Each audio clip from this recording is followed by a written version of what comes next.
All right, welcome back to Anime Rewind, where we go through our favorite animes episode by episode and break them down for you. I'm James, and I'm here with Brian. Hey, Brian. Hey James, how you doing? I'm doing all right. How was Anime Boston last week? It was really good. I actually I didn't experience too much of the con. Me and Liv kind of just chilled and destroyed the artist alley mostly. I bought probably like 25 prints or something like that, so we're working on hanging them all up in our apartment. Anything Durarara related? No, unfortunately they didn't have like too much da da da da. They had like one print in the artist alley, but it wasn't one that I was like particularly fond of. But I was definitely looking for that stuff. It just wasn't too much of it. Well, before we get started, we should shout out our mutual friend Chad, who made us a nice new logo for the podcast. Yeah, thanks, Chad. What a swell guy. Yeah, if you ever listen to this, thanks.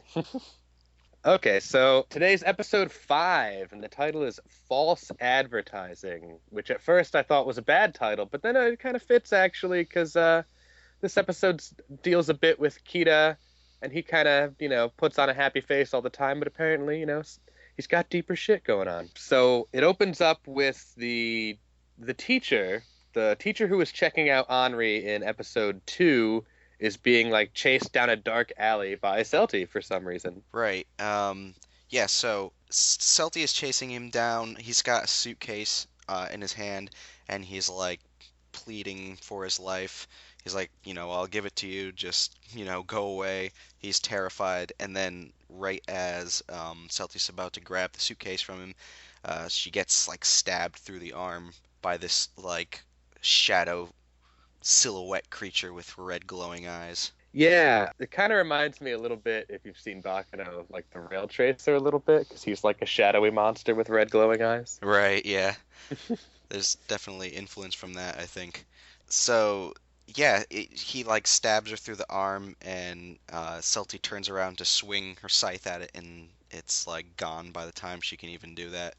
And then the teacher books it out of there because he's terrified out of his mind. Right, so the monster like cuts her helmet off, like so we see that again, her helmet falls off and she's got no head, and then everyone gets scared and runs away. Right. And what's funny is that so Celty gets stabbed, um, and she seems like relatively unaffected by it. Like, she's this powerful, like, paranormal entity, and she doesn't really even, like, give second thought. She just kind of looks down at it like, huh. But then later on, when she gets back to her apartment, you find out that she's, like, actually really shooken up about it. So, like, she must have been putting on, like, a brave poker face there. Right, so she's telling the story to Shinra, and she's like, so when it cut me, my wound was talking and it was calling me a monster, and he takes issue with that. He's like, oh, you're not a monster. It should have called you an enchantress. Yeah, yeah, I thought that was funny. Enchantress. And then Celti's like, gee, what? I think it might have been an alien, and she seems kind of scared. And that's the first we get of Celti's fear of aliens, which is a recurring theme. Right. Yeah, and then Shinra's like, what, like, he's like kind of surprised by that. He's like, is that supposed to be a joke or are you serious? Because I think it's kind of hard for other people to understand how she could possibly be scared of anything when she has like all those shadow powers that she does. Right, and she's basically a supernatural entity herself, but she's kind of a normal person aside from that. So she's Right. afraid of aliens and UFOs like a person might be. That's funny. I was terrified of aliens as a child. I like lost a lot of sleep worrying about getting abducted. Nah, I was more scared of ghosts. I liked aliens as a kid. But anyway, that's kind of the cold open to the show is like that the shadow monster and Celti, and then we start to see or in the same part we saw very briefly like Mikado and Kita were being pinned up against a wall by a color gang, and they take that moment when everyone's running away to run away from that situation. Right. Yeah, they seem to be sporting the color yellow. Then after that, we see that social media, the chat that we've been seeing throughout the episodes with like all these kind of strange random words, like almost like words from like poetry or something. It says like wish, love, and all this other stuff kind of in the vein of that. Right, someone's like spanning the chat room. We've seen the yellow avatar and the gray avatar and the blue avatar, but now we have a red avatar in the chat room spamming it with weird, crazy stuff. Right. And I don't know if we're supposed. I mean, my thought on that was that, like, maybe whoever is this silhouette character, it has something to do with them or someone linked to them. Right, possibly. So we kind of get a flashback from that point to earlier that day. The main character trio, Kira, Mikado, and Anri, are like walking to their school. Right. Yeah, they are both walking with Sanohara. So I guess like Masomi kind of seems worried because in the in one of the previous episodes, Mikado kind of saved Sanohara from that whole scuffle with the dollars and Isaiah and Shizuo. So he seems to be kind of worried, like he's got a lot of points in with Sanohara, so he's he's considering Mikado a threat to. Right, yeah, he's kind of jelly, isn't he? Yeah, he's a little jelly. So the person narrating this episode is Kira. Hmm. And a little fun fact to anybody watching the Japanese version, the voice actor for Kira is the same voice actor from Death Note who played Light, and he's also done a million other roles, but that's how I know him best. Oh, cool. Yeah, I didn't even. I mean, now that you say that, I can see the similarities, but I didn't put that together. So yeah, he's all jealous of Mikado. He says of the 35 girls that he's currently considering, Henri's in the top 5, and Right. Yeah, the first 37 girls that he fell in love with on the first day of school. right. So he's obviously of. He's kind of crazy. And he, just on the spot instantly asks out Henri. He like gets down on one knee and asks her out. Yeah, he says, "Dump this chump and go out with me," and both him, like her, and Mikado are kind of like, what, nothing's not like really established, so this is kind of awkward. Right. So, I mean, he's talking about, the 37 girls he's in love with, and he, just asks out Henri on the spot. In the narration, he's like, so I guess the three of us are in a love triangle now, but I don't, I clearly he doesn't take it that seriously. I don't think he's just, maybe he's just a horny guy. Yeah, I'm guessing it's at this point mainly infatuation. I mean, I don't think you can fall in love with 37 people on the first day of school, but yeah, he's just kind of, he's a goofball, I guess. Right. And so he's thinking back to the moment when he fell in love with Henri, and it was, we see Seiji again coming to school on the first day just to quit school. And Mm. then we see in Tokyo, Henri, again, the same scene where she's like questioning him about her friend. And apparently that was the moment he fell in love, was just then. Right, we had witnessed it in a previous episode and we didn't even know it. Okay, so back in the present time, Henri's like chilling in the hallway, and the pervert sensei starts to like hit on her a little bit. Right, yeah, this teacher, Nasujima, I believe his name is, and he's like really creepy. He kind of comes up to her and explains to her like, "Oh, I pulled a lot of strings to get you, I think, and your friend, was it Mika, in like the same home room or something like that." Right. So he's like, it seems like he's trying to use that as leverage, and then he's like, "Well, maybe I should take you home tonight. The slasher's out," but he's obviously like being really creepy about it. He's got his hands on her, and then so Masome comes out and he actually does a thing that is really cool, and he like intervenes and kind of saves her from it. But what's funny is like his inner monologue about like how fucking proud he is of like pulling this off. Like he's like, "Wow, I'm so heroic," and all this kind of stuff. Right. So he chases the perverted sensei away, and then she thanks him, and he's thinking like, you should definitely fall in love with me after this. Like, Yeah. So Nasujima tells Sanohara like, "Oh, oh, I don't want you to get the wrong idea," after he's confronted by Masome, and then he says like, "I wouldn't want you to spread rumors," and then Masome says, "Oh, don't worry, she's not, the kind of person that would do that. I'll be the only one spreading rumors about you." right. Yeah. Yeah, it's pretty cool. I think it's the best Kita moment we've had so far in the show. Yeah, and he's obviously very proud of it as well. So one thing I noticed, not just in Durarara, but in a lot of anime, if there's like a character that's a pervert and we're not supposed to like them, they're always drawn a little bit differently, and the teacher's got that going on. He's got like pervert face. Oh yeah. Yeah, he looks like a genuine sleazebag. Okay, so then next thing you know, we're in the park and we're all eating ice cream. Yeah, they're all chatting, and they say Sanohara explains to them that she's still searching for Mika, and I guess Mika was a friend or acquaintance of hers. And Well, Mikado intunes that they were very close friends, right? right, Which yeah, then, like Kita kind of gives him props. He's like, "Wow, Mikado is good. He can be really perceptive sometimes." And it's like, I mean, she's talking about this girl in class. Anybody could have assumed they were probably friends. Like, right, yeah. It's funny because throughout the whole scene, he's like really impressed with Mikado's like ability to kind of intuit certain things, but right like to like assume the very least. right, like he gives Mikado like borderline fuck me eyes at one point. Um, so yeah, it turns out that like Mika is a stalker and she was stalking Seiji. I guess he rejected her and then she's just been missing ever since that happened. And she told Sanahara that she is on a trip and that she's heartbroken, and so she's still kind of worried about what may have happened exactly to her. Right. And then they also briefly discussed that there like was another student, a girl in the class ahead of them had to transfer out of school because of some inappropriate relationship she had with the pervert teacher. Right, yeah, so that's it's strange to me that he would still be in the school system, but you know, Yeah, I it's just had the anime exact logic, I guess. I'm like, so the teacher did something that's so well known that these kids who just started school already know about it. Like, why hasn't he been fired? Right.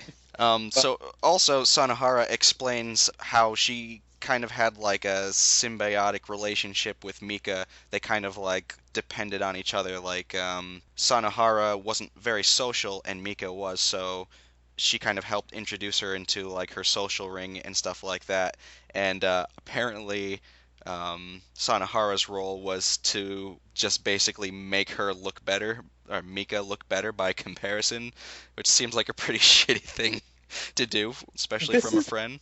it's the most cynical analysis of a friendship that I I can think know. of. It's like, okay, so I'm using you to introduce me to more people, but you're using me to look hotter by comparison. And it's like, this is a problem I have with Henri going forward in the show. I'm like, you're really overthinking it. Maybe you guys were just friends, and like, like any friendship, you get something out of it, but But that's not necessarily the intent. Well, I mean, who knows? Maybe it was kind of the intent, I guess. But yeah, it does seem like she might be a little over analytical. But anyway, she says that she, volunteered to be class rep in part because it's something that Mika would have done, but then Mika's not here anymore to do it for her, so she did it.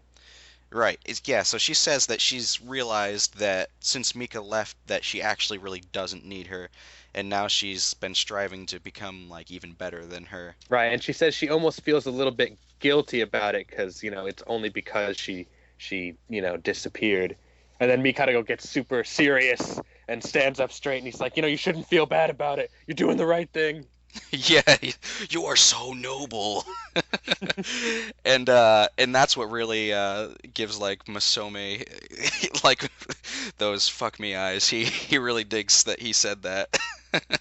All right, and then we've got commercial break, and the next thing that happens is I believe it's the same Gun Girl girls, right? And they're being interviewed by a magazine reporter. That's when they're talking about like who the toughest guy in Ikebukuro is. Right. Just really quickly. Yeah, so they mention like they mention Isaiah and Shizuo, the dollars, now the slasher, who we're assuming is this silhouette character. Also the guy from Russian Sushi, Simon. Right, and then they also mentioned, the dollars. Maybe they're the strongest. Yeah, because they don't even have a color. It's so Right. deep.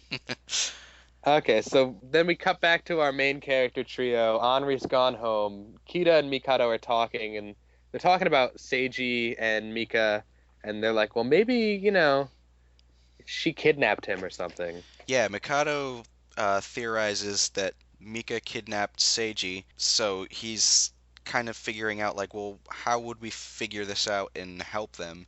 And he speculates that, like, well, I bet the dollars could take on a task that's this large. Right, and that sort of, puts Kita on edge.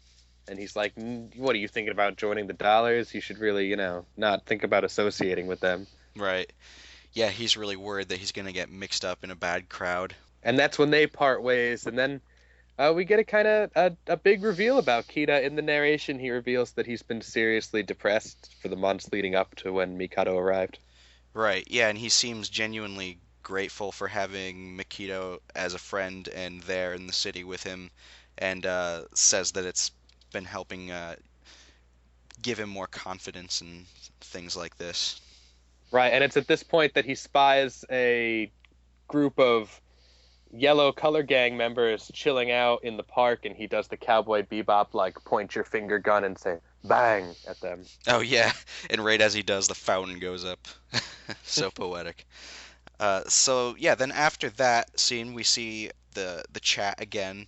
It's going crazy with like different texts. So in the English dub, it says like "mom" a million times. I don't know if that's exactly right, but what Yeah, did it it's say in the sub? in the Japanese sub. It's just, I don't even know if there is voice narration at this point, but it's like it's the kanji for mother again and again and again and again and again. Okay. So then after that, we see that she's getting a new job from Shinra, and the job comes from Mr. Shiki, I guess, of the Awakusu. I hope I'm saying that right. Am I saying that right, James? It sounds great to me. Okay. So anyways, the job is to transport an unknown item. Shinra kind of he gives her the job, but he also seems very worried about being out in the city, especially with all the sightings of the slasher. Right. So her job is to like take the briefcase from the pervert teacher, right? Right. Okay. And then we also get a bunch of really quick scenes. We see the slasher shadow monster attack some yellow color gang members. We also see Kita lingers outside of a hospital for just a moment, and there's like a smiling girl inside. Right. And then again, we get the magazine reporter interviewing some random people in an izakaya, and he's asking about color gangs this time, and they mention for the first time the yellow scarves. Right. And they were in a big gang war with another gang called the Blue Squares, and it's speculated that the war nearly wiped out both sides, but now it seems that the yellow scarves are kind of resurfacing. Right. So they've come back after a brief breakup, and then am I wrong? Is one of the dudes he's interviewing is the rapping dude who I think this is like the rapping dude who accosted Henri, and then like his two friends were also present at the fight where Isaiah beat everybody up. Oh, I didn't really notice him, but yeah, that's definitely a possibility because earlier when the reporter was asking people, it was those Gungaro girls, so that would make sense. Okay, and then so then Kita walks into Russian sushi, and when he gets there, Kadota and his friends are also talking about color gangs. Right. Yeah, so Walker and Erica catch wind that these yellow scarves are back out on the streets and they talk about how they thought that their boss had retired. Right, so Kita asks to speak to them privately, and he asks them for information on the dollars, kind of revealing that Kadota and his friends, what's the couple's names? Erica and Walker. And then the driver, we haven't still pinned down his name yet. Kione, I believe his name is. Okay, nice. So they are all actually in the dollars. Right. So Masome asks Kione like to tell him everything he knows about the dollars because he wants to stop Mikado from getting involved with them. And so he does, but we don't hear that because the scene kind of cuts right afterwards. Right, and then we see a small scene of Seiji's walking down the street with the scar-necked girl, and Mikado chases after them, and then he sees the scar girl, and he's like, "Oh, that's not Harime Mika." It's the girl with the scar around her neck. But I want to know, how does he know what Haruhi Mika looks like? He's never met her. Well, he saw earlier Sanohara shows in the scrapbook, and That's right, she's and got she's a got few photo pictures of her. pictures.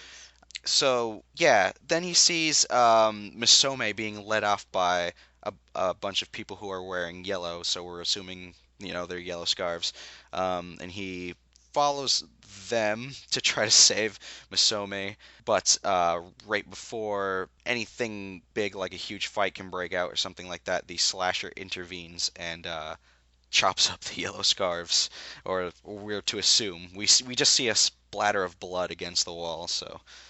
Right, but Kita and Mikado run away, and Right, so we've now caught up with the cold open from the beginning of the show.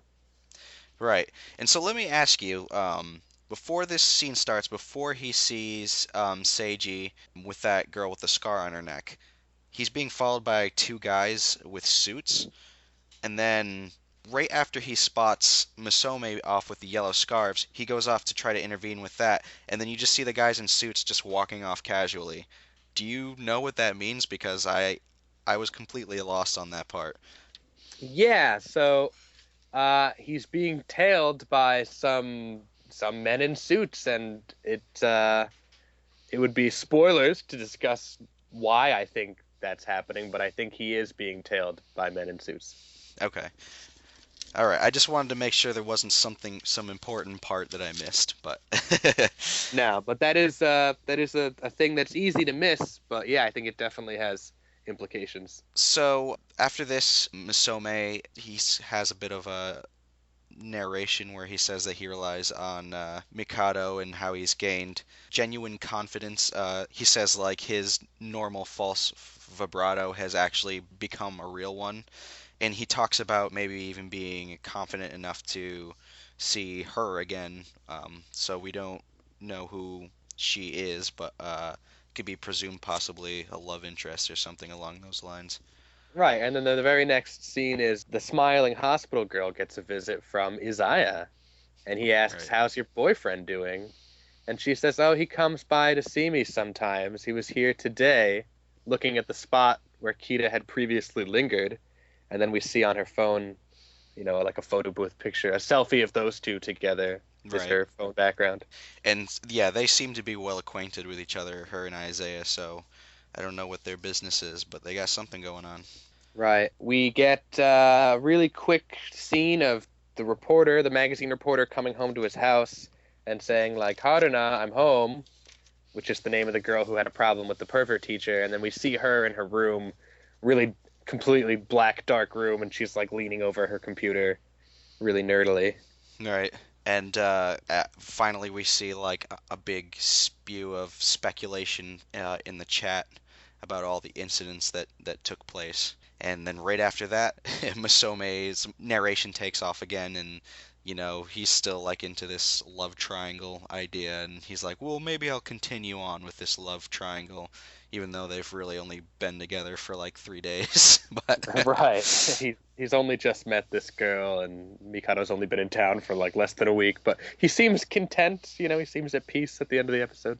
right. And yeah, that's the end of the episode. So how did you like the episode overall, James? So this episode did an interesting thing by like not having much happen in it, but still being kind of confusing. And for an episode where not that much happened, I took a ton of notes. Yeah, this was the most note-intensive episode yet for me. And I think it's because a lot of new ideas were introduced and set up for later episodes, but like, they wanted to get the roots in this episode for some reason. So yeah, it was very busy. Yeah, and it was one of the more fragmented, jump aroundy episodes, also. Right, yeah, the timeline's broken up all over the place. Like, in the beginning, when the first opening scene is Celty shaking this guy down for his suitcase, and then that turns out to be chronologically at the end of the story that the episode is telling. So, Right. Well, maybe that's a way to distract the audience from knowing that this is just like a heavy exposition episode because it's all cut around and we don't know what's going on. right. But yeah, I thought it was a good episode. I'm actually really excited because next episode is episode 6, and it's my favorite episode of Durarara. Oh, cool. I can't remember which one it is, but it's exciting. Yeah, yeah, I'm excited. So actually, this week we got some tweets. Whoa! Heyo. First time. So first we got a tweet from For Realsies at Love of Lyrics said, "I think Isaiah is beloved in part because he's funny, a mixture of relatable sarcasm slash unpredictably slash over the top jackassery." So yeah, he is, an evil serial killer, but I think what For Realsies is getting at is that he's also a bit of a comic buffoon. Right. Yeah. And I understand that. And now, looking back on the episode, I feel like maybe I went a little too hard about Isaiah because I know that it is fiction. I didn't mean to come off like super self-righteous or anything, but yeah, I can understand that. And don't get me wrong, I love Isaiah's character as a villain. Like I love to hate him. So No, you know what, Brian? I'm going to double down. Isaiah's evil, and if you like him, you're evil too. right.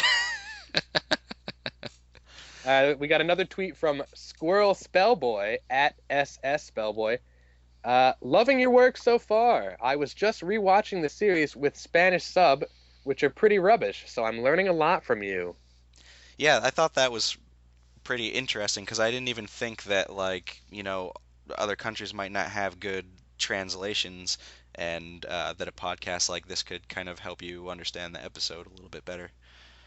Right. So yeah, thanks for your tweet, Squirrel Spellboy. And if anything interesting or funny or notable comes up like in the Spanish subs, go ahead and let us know. I'd be interested to know about that. Yeah, me too.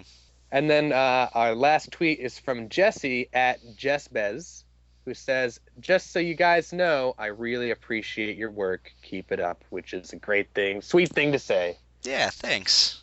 Glad someone's getting something out of it. Yeah, thanks to Jesse, Squirrel Spellboy, and For Realsies.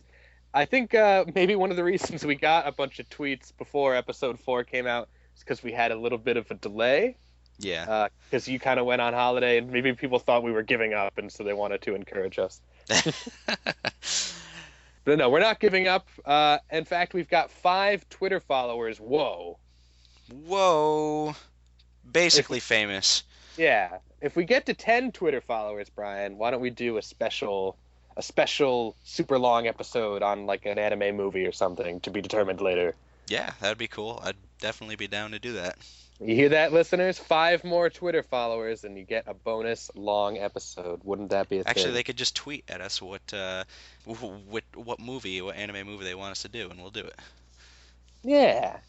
Okay. And yeah, really looking forward to the next episode. It's my favorite episode of Da Da Da. And hope everybody has a great week.